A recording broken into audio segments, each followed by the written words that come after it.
Lectura de la primera carta del apóstol San Pedro. Queridos hermanos, ya que ustedes llaman Padre a aquel que sin hacer acepción de personas juzga a cada uno según sus obras, vivan en el temor mientras están de paso en este mundo. Ustedes saben que fueron rescatados de la vana conducta heredada de sus padres, no con bienes corruptibles como el oro y la plata, sino con la sangre preciosa de Cristo, el Cordero sin mancha y sin defecto, predestinado antes de la creación del mundo y manifestado en los últimos tiempos para bien de ustedes. Por Él, ustedes creen en Dios, que lo ha resucitado y lo ha glorificado, de manera que la fe y la esperanza de ustedes estén puestas en Dios. Palabra de Dios.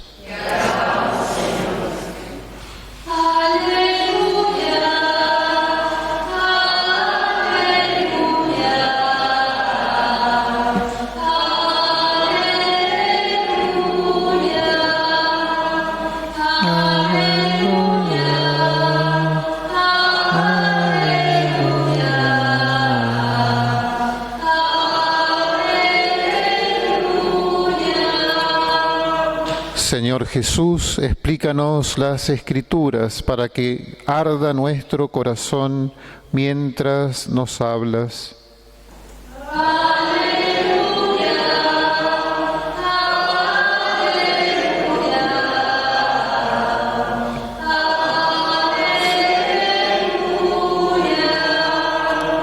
El Señor esté con ustedes. Evangelio de nuestro Señor Jesucristo según San Lucas.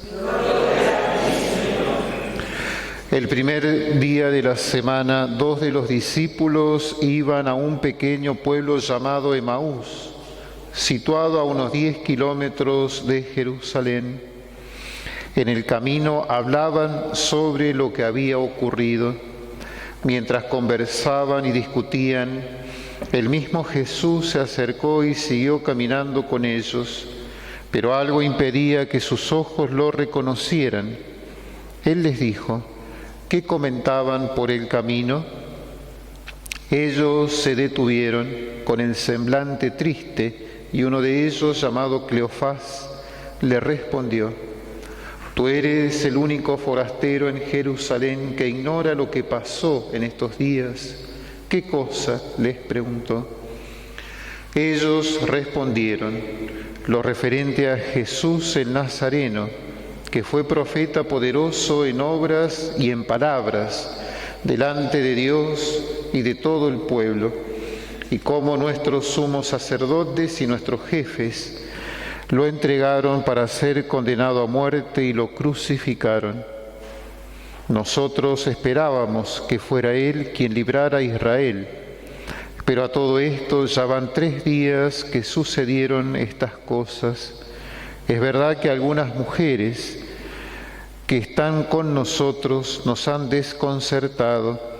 Ellas fueron de madrugada al sepulcro y al no hallar el cuerpo de Jesús, volvieron diciendo que se les habían aparecido unos ángeles, asegurándoles que Él está vivo. Algunos de los nuestros fueron al sepulcro y encontraron todo como las mujeres habían dicho, pero a Él no lo vieron. Jesús les dijo: hombres duros de entendimiento, ¿cómo les cuesta creer todo lo que anunciaron los profetas? ¿No era necesario que el Mesías soportara esos sufrimientos para entrar en su gloria? Y comenzando por Moisés y continuando con todos los profetas, les interpretó en todas las Escrituras lo que se refería a Él. Cuando llegaron cerca del pueblo a donde iban, Jesús hizo ademán de seguir adelante, pero ellos le insistieron: quédate con nosotros, porque ya es tarde y el día se acaba. Él entró y se quedó con ellos, y estando a la mesa, tomó el pan y pronunció la bendición. Luego lo partió y se lo dio. Entonces los ojos de los discípulos se abrieron y lo reconocieron, pero él había desaparecido de su vista. Y se decían: ¿no ardía acaso nuestro corazón mientras nos hablaba en el camino y nos explicaba las Escrituras? En ese mismo momento se pusieron en camino y regresaron a Jerusalén. Allí encontraron reunidos a los 11 y a los demás que estaban con ellos. Y estos les dijeron: es verdad, el Señor ha resucitado y se apareció a Simón.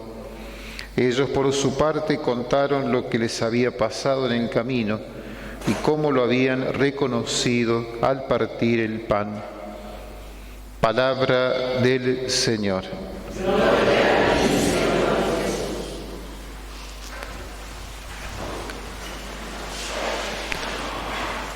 Luego de la celebración de la Pascua, nos toca vivir todo este tiempo, justamente llamado tiempo de Pascua, tiempo en el cual la Iglesia nos invita a seguir alimentando esta alegría, este gozo por la resurrección del Señor. Toda esa alegría que se concentró en el domingo de Pascua, que comenzó con el Tríodo Pascual, donde acompañamos a Jesús nuevamente en su camino de la pasión, en su muerte en la cruz y después en la gloriosa resurrección.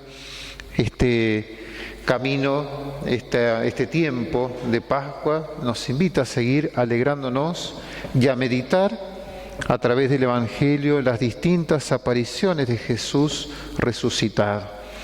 Y en este Evangelio que acabamos de escuchar se nos relata esta aparición de Jesús a los llamados discípulos de Emaús, en que toman el nombre de ese pueblo al cual ellos se dirigían con tristeza, con dolor, pero también con desilusión. Dice uno de ellos: nosotros esperábamos que Él fuera el que salvara a Israel, pero ya hace 3 días de la sepultura y todavía no ha pasado nada. Aparentemente, justamente, la derrota aparente de Jesús en la cruz es lo que había conmovido el corazón. En el fondo, ellos esperaban que Jesús fuera aquel que venciera definitivamente al mal, y aparentemente había sido derrotado por el mal. Sin embargo, es el modo, la cruz y la resurrección con el cual Jesús iba a obtener su gloriosa victoria, y es lo que celebramos en estos días. Pero además, este relato que hemos escuchado es muy simbólico también para nuestra vida. Dice: ellos iban de camino. Siempre en la Sagrada Escritura el camino es un signo de la propia vida, la vida que es un caminar, un peregrinar. Estamos celebrando esta Santa Misa en este lugar del Santuario de Renca, que es justamente el lugar de peregrinación. Toda nuestra vida es ese peregrinar. Y una cosa importante que Jesús les dice, ¿qué hablaban? ¿Qué comentaban en el camino? ¿Cuál era el tema de su conversación? Eso también nos pregunta el Señor a nosotros. ¿Qué hay en nuestro corazón? ¿Qué hay en nuestro corazón en este caminar? ¿Qué es lo que nos preocupa? ¿Qué es lo que ocupa nuestra mente en este caminar hacia la vida eterna? Este camino que justamente los discípulos era un camino al revés. Salían de Jerusalén desilusionados. Jerusalén siempre es un signo del cielo, de la presencia de Dios. Huían desilusionados, y es Jesús el que les sale al camino. Jesús el que también se hace peregrino. Muchas veces no meditamos suficientemente sobre esto. Jesús también es un peregrino que viene justamente en busca de nosotros para llevarnos junto a Él a esa Jerusalén del cielo. A lo largo de estos años que tiene, estos largos años que tiene este santuario, cuántas historias de peregrinos hemos conocido y también nosotros hemos vivido. Es Jesús el que nos trae hacia este santuario, hacia este encuentro con Él. Y nos alimenta en primer lugar con su palabra. Dice el Evangelio que Jesús iba explicando, les daba el sentido de su sacrificio en la cruz, como este era el modo en el cual Él había elegido para redimirnos, para salvarnos, y cómo esto ya estaba anunciado desde todo el Antiguo Testamento. ¿Y cuál es el efecto que producen los discípulos? Dice, no ardía nuestro corazón cuando nos explicaba las Escrituras. Eso es lo que hace el Señor, nos trae hacia su santuario, nos sostiene con su palabra, ilumina ese caminar de nuestra vida con su palabra y con su presencia. También en el Evangelio que hoy acabamos de escuchar habla de esto, es un anochecer. Esto sucede mientras el sol, que es un signo de Cristo, va cayendo en el corazón de los apóstoles, iba perdiendo esa presencia de Jesús, y Jesús sale al encuentro de ellos para traerlos de nuevamente a la luz. Llegan a este lugar y Jesús les sigue explicando las Escrituras, les abre la mente para que comprendan todo lo anunciado en el Antiguo Testamento. Y finalmente está este signo eucarístico. Dice, lo reconocieron al partir el pan. Por eso también este lugar tan importante de peregrinación, en el cual ya próximamente, el próximo lunes 24 de abril, ya comenzaremos nuevamente esa novena en honor al Divino Señor de Renca, para preparar nuestro corazón, para vivir con alegría nuevamente esa fiesta, ese encuentro con el Señor. Es también un momento para venir al santuario, alimentarnos con su palabra y sobre todo alimentarnos con su mismo cuerpo que Él nos ofrece. Solo así la peregrinación tendrá ese cierre pleno. Realmente nos habremos encontrado con el Señor. Primero, atraídos por su divina imagen, y segundo, con el mismo Jesús en nuestro corazón a través de este sacramento, al cual el mismo Señor nos va preparando. ¿De qué hablaban en el camino? El Señor nos va preparando para este encuentro con Él. Cada vez que nos alejamos, Él sale en nuestra búsqueda, nos trae, nos alimenta con su palabra, nos alimenta con su cuerpo eucarístico.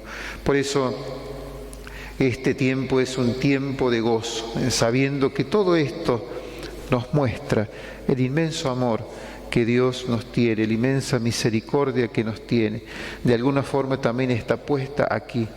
Los discípulos que se habían alejado de Jerusalén vuelven hacia ella y vuelven a anunciar ese encuentro con el Señor. También nosotros, cuando nos alejamos, no solo estamos llamados a volver a la casa de nuestro Padre, sino también a anunciar este encuentro con alegría, con gozo. Le vamos a pedir hoy esta gracia, que así también nos preparemos nosotros para recibir a tantos peregrinos, para acompañarlos, para presentarles al Señor, para llevarlos a ese encuentro pleno con el Señor. Que María Santísima nos conceda esta gracia y todas aquellas que más necesitamos. Que así sea.